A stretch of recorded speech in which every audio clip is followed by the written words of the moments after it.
ঘর নেই, টাকা উপার্জন করার মতো কাজ নেই, নেই মাথা গুজার ঠাঁই। যাও বা জুটেছে তাঁবু, সেও একটু বৃষ্টিতেই জল গড়িয়ে পড়ে। টানা 2 বছরেরও অধিক সময় ধরে গাজায় ক্রমাগত ইসরায়েলের বোমা হামলার ফলে গাজাবাসী এখন সব হারিয়ে নিঃস্ব। ক্ষুধা মেটাতে চাতক পাখির মতো মানবিক সংস্থাগুলোর দিকে তাকিয়ে থাকতে হয় তাদের। সংস্থাগুলোর কাছ থেকে পাওয়া সামান্য ভাত, ডাল ও পাস্তাকে মনে হয় অমৃত। অথচ যুদ্ধবিরতি কার্যকর হলে দুঃখ ঘুচবে বলে স্বপ্ন দেখেছিল গাজাবাসী।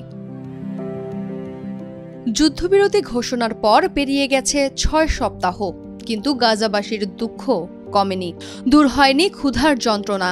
মার্কিন মানবিক সংস্থা অ্যানেরার কমিউনিটি কিচেনগুলো দিন-রাত খাবার রান্না করে যাচ্ছে। রান্নার হাড়ির সংখ্যা 15 থেকে বেড়ে 120টিতে পৌঁছেছে। 900 পরিবারের জায়গায় খাবার পাচ্ছে 4000-এর বেশি পরিবার। সব মিলিয়ে প্রতিদিন 20,000-এর বেশি মানুষ গরম খাবার পাচ্ছে।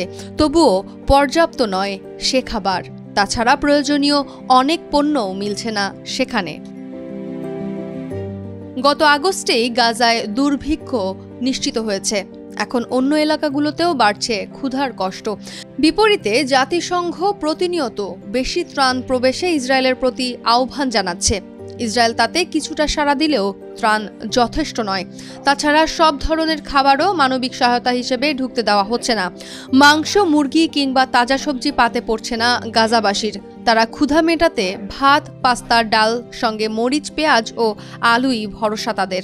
ফলে গাজায় পুষ্টি ঘাটতি বাড়ছে দিনকে দিন। এর সঙ্গে জ্বালানি গ্যাস ও রান্নার সরঞ্জামের সংকট পরিস্থিতি আরও জটিল করে তুলেছে। এই অবস্থায় মানবিক সংস্থা থেকে পাওয়া একবেলার খাবারই হয়ে উঠেছে গাজাবাসীর বেঁচে থাকার শেষ ভরসা। জাতিসংঘের তথ্য বলছে গাজায় জনসংখ্যা 20 লাখের বেশি। বিপরীতে বর্তমানে প্রতিদিন 14 লাখ খাবার বিতরণ হচ্ছে। বঞ্চিতদের অবস্থা ভয়াবহ, কেননা দীর্ঘ যুদ্ধের প্রভাবে অধিকাংশ পরিবারের কাছেই এখন আর খাবার কেনার মতো অর্থ নেই। গাজা সিটির বাসিন্দা আইদা সালহা বলেন, খুশি হয়েছিলাম এই ভেবে যে রক্তপাত থেমেছে, কিন্তু পরিস্থিতি কিছুই বদলায়নি। সপ্তাহে একবার রুটি কিনতে পারছি। অন্যদিকে উত্তর গাজার জাবালিয়ায় আব্দুল করিম হাদি জানান, তার 7 সন্তানের পরিবারে খাবার কেনার সামর্থ্য নেই। বাজারের বেশিরভাগ পণ্যের দামই নাগালের বাইরে। জাতিসংঘের তথ্য বলছে, গাজার 25% পরিবার দিনে মাত্র একবার খাবার খায়। বাকি 2/3 মানুষের খাবার কিনতে সমস্যা হয়। মার্কিন মানবিক সংস্থা আনেরার টিম লিডার সামিমাতা জানান, ক্যাম্পে থাকা পরিবারগুলোর কথা শোনা খুব কষ্টকর।